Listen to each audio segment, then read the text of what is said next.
1675चा काळ. विजापूरच्या आदिलशहावर नजर ठेवण्यासाठी छत्रपती शिवाजी महाराजांनी एका डोंगर दऱ्यात बहारूगड म्हणजेच आजचा वारूगड उभा केला. 350 वर्षानंतर आजही हा गड तितक्याच ताकदीने उभा आहे. या मातीचा प्रत्येक दगड काय सांगतोय, चला जाणून घेऊयात.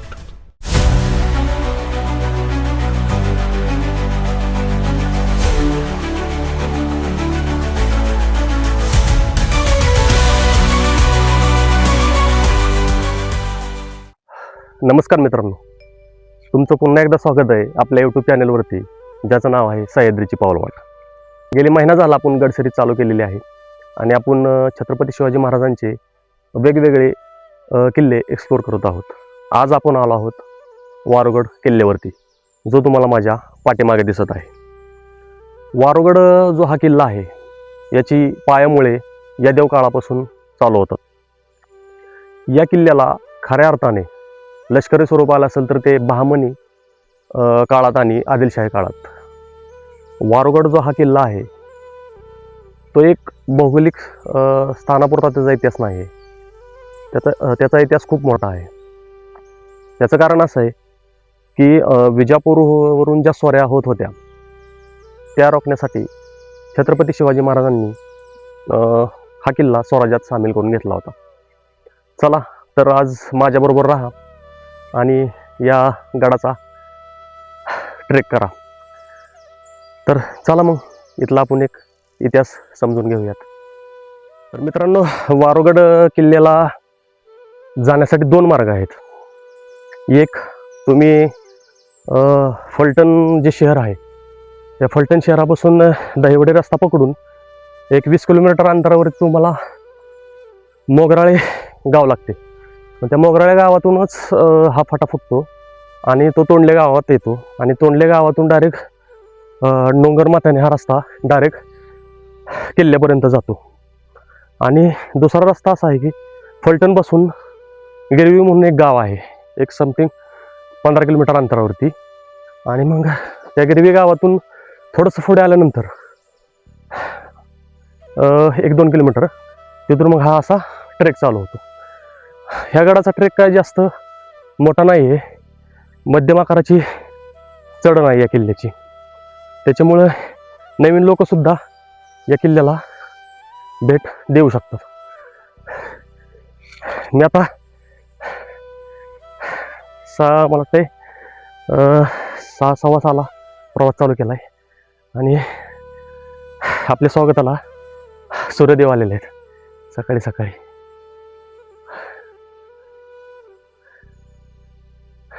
मस्त वातावरण आहे.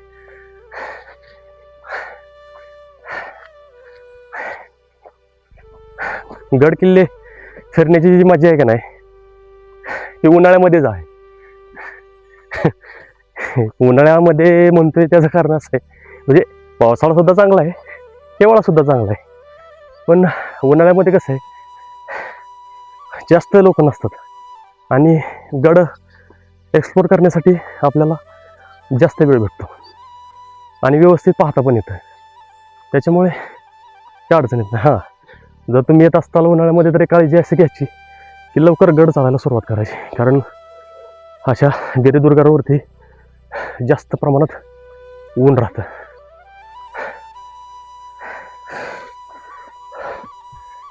मित्रांनो, एवढा सुंदर किल्ला आहे. पुण्यापासून सर्वसाधारण याचं जे अंतर आहे ते 120 किलोमीटरच्या आसपास आहे आणि मुंबईवरून 250 किलोमीटरचं आहे. बऱ्याच लोकांना हा किल्ला माहीत नाही, अपरिचित किल्ला आहे हा. जर कोणी इथं आले नसतील तर त्यांनी एकदा येऊन जा किल्ल्यावरती. खूप सुंदर किल्ला आहे.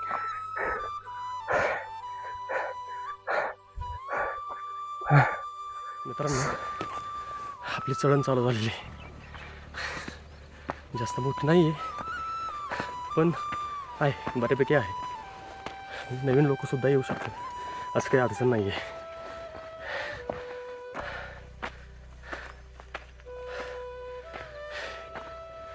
एक काका, एक छोटा मुलगा आहे. झाडांना पाणी घालत आहे.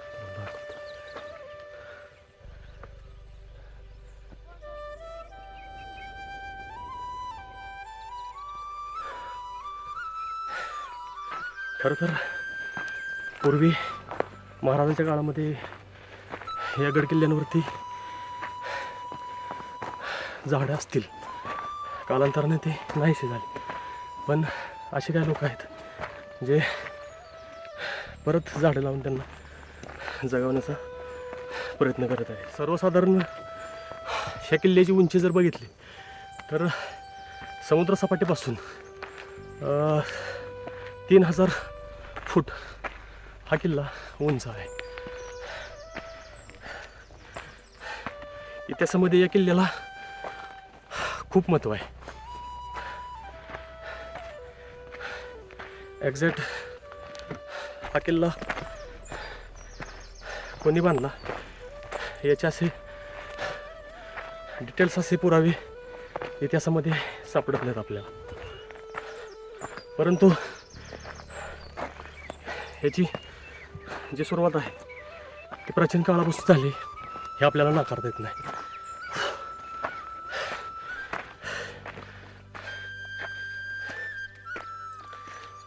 आपला जो परिवार आहे त्या परिवाराला माझी एकच विनंती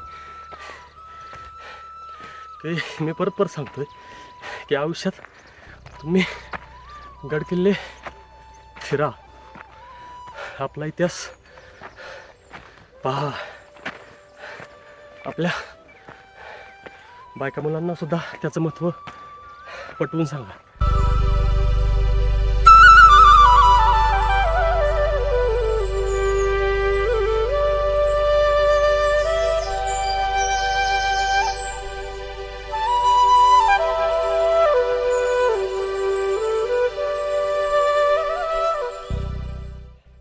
सह्याद्रीच्या वाटांवर चालताना सोबतीला फक्त हे निळं आभाळ आणि पाण्याची ही बॉटल असते. वारोगड चढताना थकवा येणं स्वाभाविक आहे, कारण इथला वारा आणि खडी चढणं तुमची परीक्षा बघते. पण एकदा का वर पोचलो की हा सगळा थकवा एका क्षणात गायब होणार आहे याची खात्री आहे. चला, पाणी पिऊन झालंय, आता ताकदीने बालेकिल्ल्याकडे झेप घेऊया.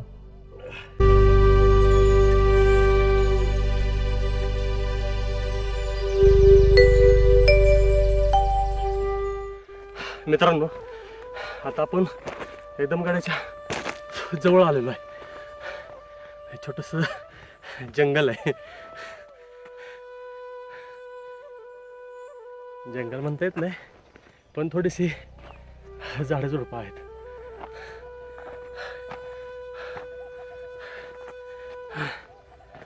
आपल्याला आता गडाचा दरवाजा दिसायला लागलाय, तुम्हाला दाखवतो. हा दरवाजा दिसतोय आपल्याला. मी नेहमी माझ्या व्हिडिओमध्ये सांगत असतो की जे गड फिरायला जे पर्यटक येत असतात तर त्यांनी आपल्या किल्ल्याचं पावित्र्य राखलं पाहिजे. असं गडावरती घाण नाही केली पाहिजे. शेवटचा टप्पा आपण चढत आहे.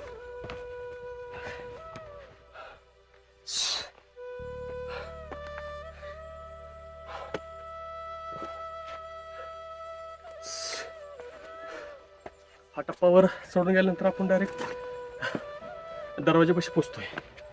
चला, भेटूया आता डायरेक्ट दरवाजापाशी.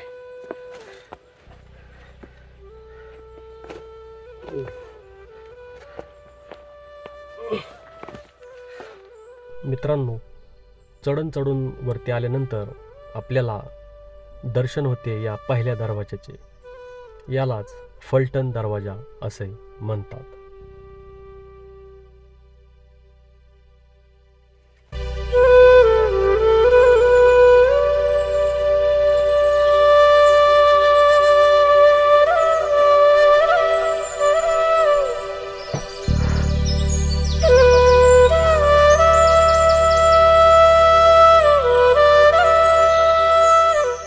मित्रांनो, आता आपण गड चढून वरती आलोय.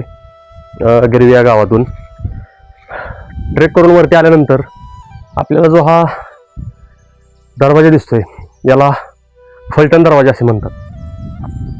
आता या किल्ल्याची पडझड झाली त्याच्यामुळे नुसते त्याचे अवशेष उरलेले आहेत, पण पूर्वी इथं दरवाजा होता, महादरवाजा होता आणि त्यालाच फलटण दरवाजा असे म्हणत असत. या दरवाजाची बांधणी जर तुम्ही पाहिली तर ही गोमुखी पद्धतीची रचना आहे. गोमुखी पद्धत म्हणजे काय की शत्रू जोपर्यंत खालून वरती चढून येत नाही तोपर्यंत त्याला ह्या गडाचा प्रवेशद्वार दिसत नसे. म्हणजे जोपर्यंत तो त्या बुर्जापर्यंत येत नाही तोपर्यंत मी तुम्हाला दाखवतो. जोपर्यंत शत्रू इथपर्यंत येत नाही तोपर्यंत त्याला हा दरवाजा दिसत नसे. म्हणजे अशा पद्धतीची बांधणी त्या काळी केलेली आपल्याला दिसून येते. आता फक्त याचे अवशेष उरलेले आहेत आणि हा बुरुज आजही इतिहासाची साक्ष देत इथे उभा आहे.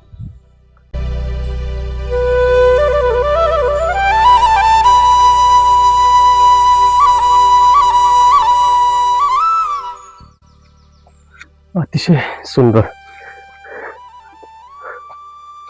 मित्रांनो, गड चढून वरती आल्यानंतर किंवा फलटण दरवाजातून वरती आल्यानंतर गडावरती हा एक बालेकिल्ला दिसतो आपल्याला आणि त्याच्या आसपासचा नजारा. आपण तिथून वरती आलो आणि हा सर्व फलटणचा परिसर दिसतोय. वारुगड बालेकिल्ल्याच्या पायथ्याशी एक प्रसन्न जागी श्री काळ भैरवनाथाचे मंदिर वसलेले आहे. हे मंदिर या परिसरातील लोकांचे श्रद्धास्थान असून आजही दरवर्षी येथे चैत्रात मोठी जत्रा भरते. गडावर येणारा प्रत्येक दुर्गप्रेमी या मंदिराच्या दर्शनाशिवाय पुढे जात नाही. इतिहासात असं म्हटलं जातं की किल्ल्यावर जेव्हा मावळ्यांची वस्ती होती तेव्हा कोणत्याही मोहिमेवर जाण्यापूर्वी किंवा गडाचे दरवाजे उघडण्यापूर्वी भैरवनाथाचा आशीर्वाद घेतला जायचा. आजही गडाच्या परिसरात फिरताना एक सकारात्मक ऊर्जा जाणवते, ती या जागृत देवस्थानामुळेच. या मंदिराची रचना साधी पण अतिशय सुबक आहे. मंदिराच्या गाभाऱ्यात श्री भैरवनाथाची शेंदूर चर्चित मूर्ती आहे. ही मूर्ती पाहिल्यावर एक प्रकारचं तेज जाणवतं. मूर्तीसोबतच इथे जोगेश्वरी मातेची ही मूर्ती पाहायला मिळते. मंदिरासमोर असलेली देखणी दीपमाळ हे या परिसराचं मुख्य आकर्षण आहे, जी शिवकालीन वास्तुकलेची आठवण करून देते.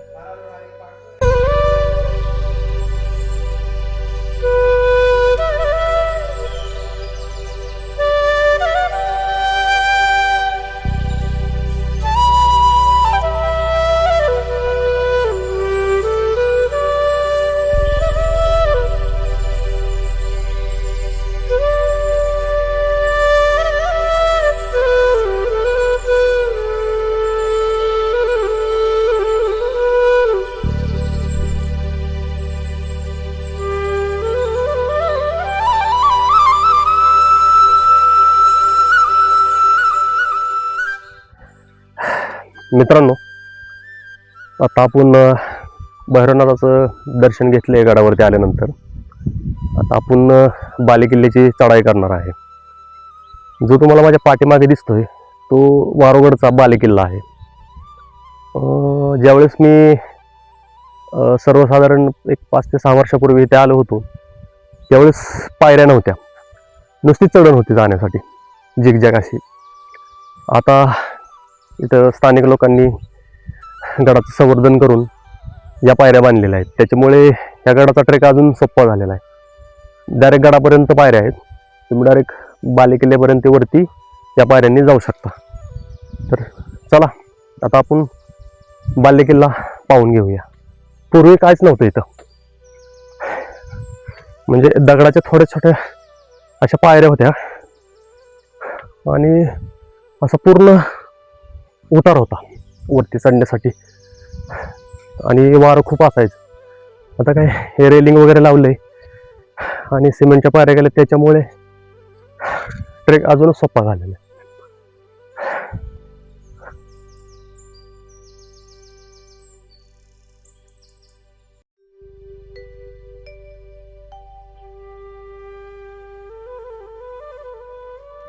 बालेकिल्ल्याचा मधला टप्पा आपण चढून वरती आलोय. म्हणजे जी अवघड पायवाट होती तिथपर्यंत पायऱ्या आहेत.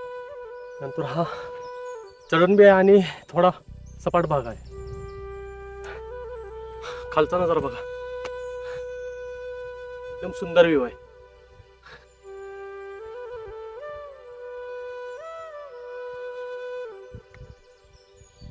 छान वाटतंय. मी पुन्हा पुन्हा लोकांना सांगेन की तुम्ही आयुष्यात हे गड किल्ले एकदा फिरून घ्या. कदाचित हे साधन संपत्ती राहील न राहील. आता आपण बालेकिल्ल्याच्या एकदम जवळ आलोय. आता हा समोर जो दिसतोय तो बालेकिल्ल्याचा दरवाजा आहे. एक 5 मिनिटं खूप झाली बालेकिल्ल्यावरती येण्यासाठी. इथे पण पायऱ्या केलेल्या जाण्यासाठी. जास्त काही हार्ड नाही आहे.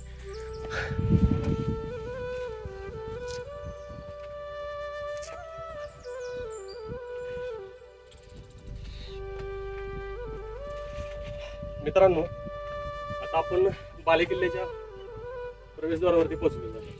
या प्रवेशद्वाराची बांधणी जर तुम्ही बघितली ती सुद्धा गोमुखी पद्धतीची आहे, की जेणेकरून शत्रू जोपर्यंत वरती येत नाही चालू तोपर्यंत त्याला ही प्रवेशद्वार त्याला दिसणार नाही. अशा पद्धतीचं हे बांधकाम आहे. आता पडझड झालेली आहे या प्रवेशद्वाराची. त्याचे काही अवशेष उरलेले आहेत तुम्ही बघू शकता.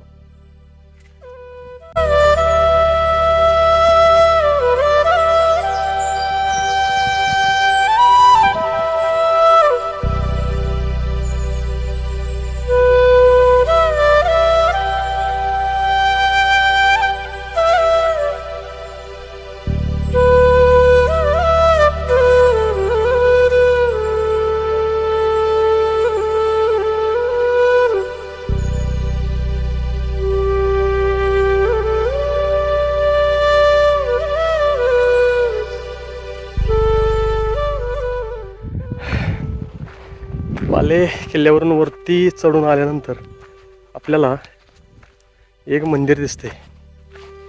मंदिराची डागडुजी झालेली आहे. अतिशय सुंदर प्रकारचं बांधकाम आहे. आणि इथे आपलं आराध्य दैवत छत्रपती शिवाजी महाराज यांच्या मूर्तीची स्थापना केलेली आपल्याला दिसून येते. एका साईडला छत्रपती शिवाजी महाराज आहेत आणि एका साईडला छत्रपती संभाजी महाराज आहेत. मंदिराच्या अगदी समोर एक विहीर आहे. सध्या त्याच्यात पाणी नाही आहे. आणि एक टाका आहे वरती गडावरती. मोठं नाही आहे पण छोटंसं आहे.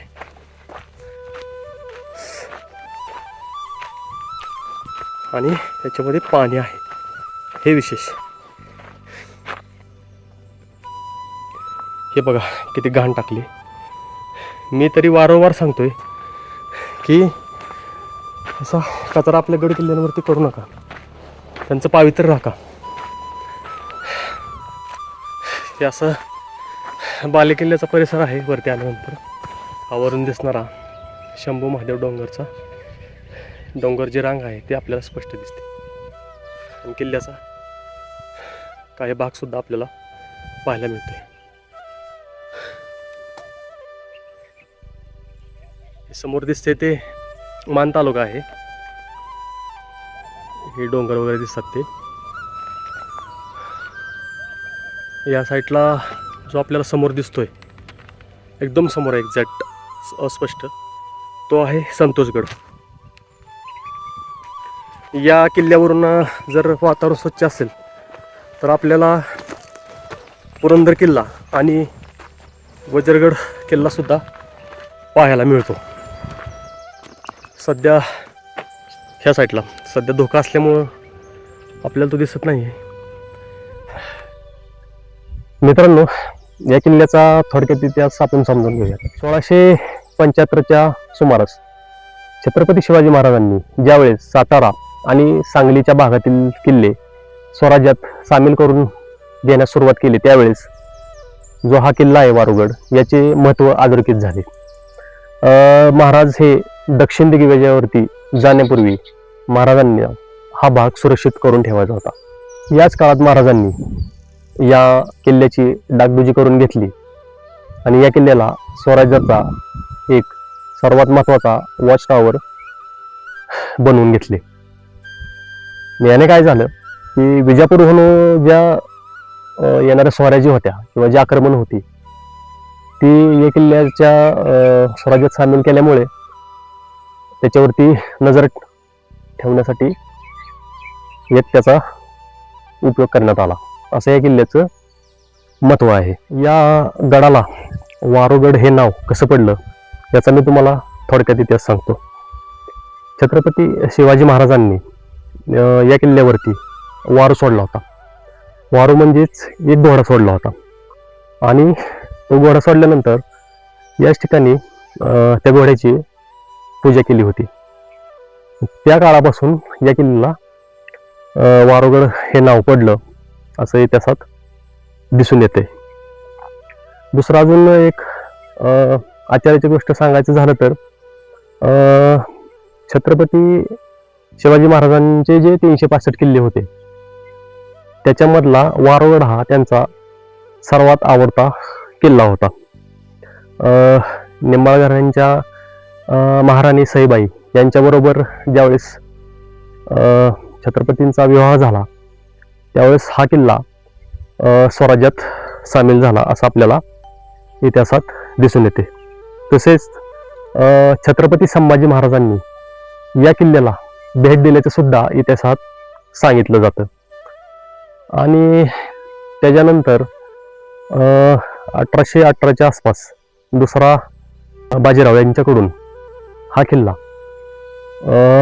विठ्ठल फडणवीस यांनी घेऊन इंग्रजांना दिला. 1701 साली ज्यावेळेस औरंगजेबाने सातारच्या किल्ल्याला वेढा घातला होता त्यावेळेस त्या काळामध्ये हा किल्ला मोगलांच्या ताब्यात होता. मोगलांची कागदपत्र पाहिलं असता त्याच्यामध्ये या गडाचा उल्लेख बहारूगड म्हणून असा केलेला आपल्याला दिसून येतो. त्यानंतर 1707 मध्ये औरंगजेबाच्या मृत्यूनंतर हा किल्ला मराठ्यांनी परत जिंकून स्वराज्यात सामील केला होता. 1818 नंतर ज्यावेळेस पेशवाई बुडाली त्याच्यानंतर हा किल्ला इंग्रजांच्या ताब्यात गेला. इंग्रजांचा जो जनरल होता त्याचं नाव ब्रिट झलर, त्याने या गडावरील रसद नष्ट करून टाकली आणि त्या काळी पेशवाई अस्तित्वात संपुष्टात आल्यानंतर किल्ल्यांचे महत्त्व कमी झाले आणि त्याच्यानंतर मग हा किल्ला एकाकी पडला, ह्याच्याकडं दुर्लक्ष झालं. असा काहीसा इतिहास या गडाचा आपल्याला सांगता येतो. आता आपण बालेकिल्ला उतरत आहोत. गडाच्या पायथ्याला अजून काही पाण्याची टाकी वगैरे काय काय रहस्यमय ठिकाणं आहेत ते तुम्हाला मला दाखवायचे आहेत, त्यामुळे आपण ते पण बघून घेऊया. चला बालेकिल्ला उतरूया. बालेकिल्ल्यावरती आपण या रस्त्याने आलो, जो भैरवनाथ मंदिराकडून येतो पायऱ्यांचा रस्ता आहे आणि दुसरा रस्ता जो आहे तो हा आहे. हा गडाच्या मागच्या साईडचा दरवाजा आहे. आपण आता त्या दरवाजाने खाली उतरूयात. हा पूर्वेचा रस्ता आहे.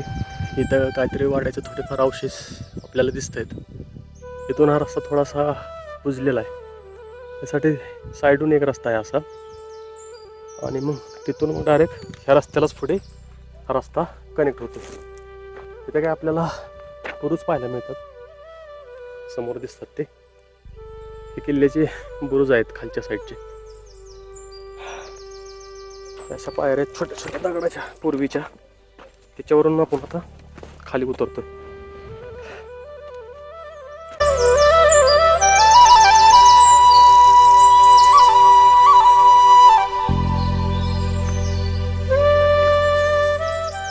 आपण बालेकिल्ला उतरून खाली आलो आहे आणि ही बालेकिल्ल्याची एक पडझड झालेली तटबंदी आपल्याला दिसते. त्या साईडला नवीन आहे, आता डागडुजी झाली त्याची. आय थिंक ही नाही जुनी आहे. आहे गडाचा मागचा भाग. बरोबर गडाच्या बॅक साईडला एक पाण्याचं टाके आहे, तुम्हाला मी दाखवतो. 5 पांडवांनी एकत्र येऊन एकाच रात्रीमध्ये हे पाण्याचं टाकं बांधलेलं आहे अशी आख्यायिका पाहायला मिळते. आणि याच टाक्यांमध्ये आपल्याला असे छोटे छोटे गुहा दिसतात बघा. इथे एक 2 नंबर आहे, इथं 3 नंबर आहे आणि इथं 4 नंबरची गुहा आहे. ही असं म्हणतात की गडावरून बालेकिल्ल्यावरून खाली येण्यासाठी हा एक भुयारी मार्ग आहे आणि गुप्त मार्ग आहे. हे पाहिल्यानंतर आपल्याला छत्रपती शिवाजी महाराजांच्या गनिमी काव्याची प्रचिती येईल. म्हणजे जो गडावरून जो एक चोर मार्ग निघतोय किंवा गुप्त मार्ग निघतोय तो बरोबर या टाक्यांमध्ये येऊन पोचतो. अशी रचना या टाक्याची आहे.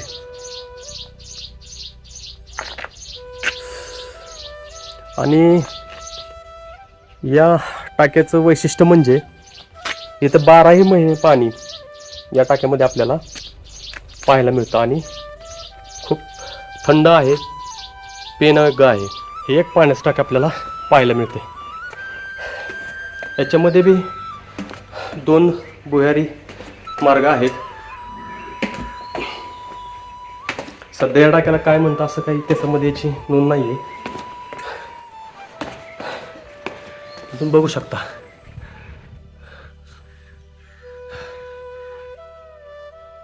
हे एक भुयार आहे आणि इथे एक भुयार आहे. म्हणजे हे गडावरून येणारे गुप्त मार्ग आहेत. गडावरील टाक्यांपैकी हे एक टाकं खूप महत्त्वाचं आहे. कारण या किल्ल्यावरती या वारुगड गावासाठी या पाण्याचा अजूनही पिण्यासाठी आणि वापरण्यासाठी उपयोग केला जातो. या पाण्याच्या टाक्यामध्ये 12 महिने पाणी आपल्याला पाहायला मिळतं. स्वच्छ पाणी आहे. एक्झॅक्ट बरोबर बालेकिल्ल्याच्या दक्षिण साईडला हे पाण्याचं टाकं आपल्याला पाहायला मिळतं. मित्रांनो, दक्षिण साईडच्या पाण्याच्या टाक्याच्या साईडला म्हणजे डाव्या साईडला ही एक समाधी आणि त्या साईडला ही एक समाधी दिसते. ह्या समाध्या अज्ञात वीरांच्या आहेत, पण नक्की कोणाच्या आहेत याचा इतिहासामध्ये आपल्याला उल्लेख सापडत नाही आहे. अशा प्रकारच्या समाध्या आपल्याला पाहायला मिळतात. मित्रांनो, आपल्याकडे एक म्हण आहे, जिथे शिव तिथे नंदी. या वडाच्या झाडाखाली ही शिवपिंड आणि नंदी पाहिल्यावर मन अगदी प्रसन्न होतं. अनेकदा गडावर चढण्यापूर्वी मावळे येथे नतमस्तक व्हायचे. ही केवळ दगडांची मूर्ती नाही, तर या परिसरातील लोकांची अढळ श्रद्धा आहे.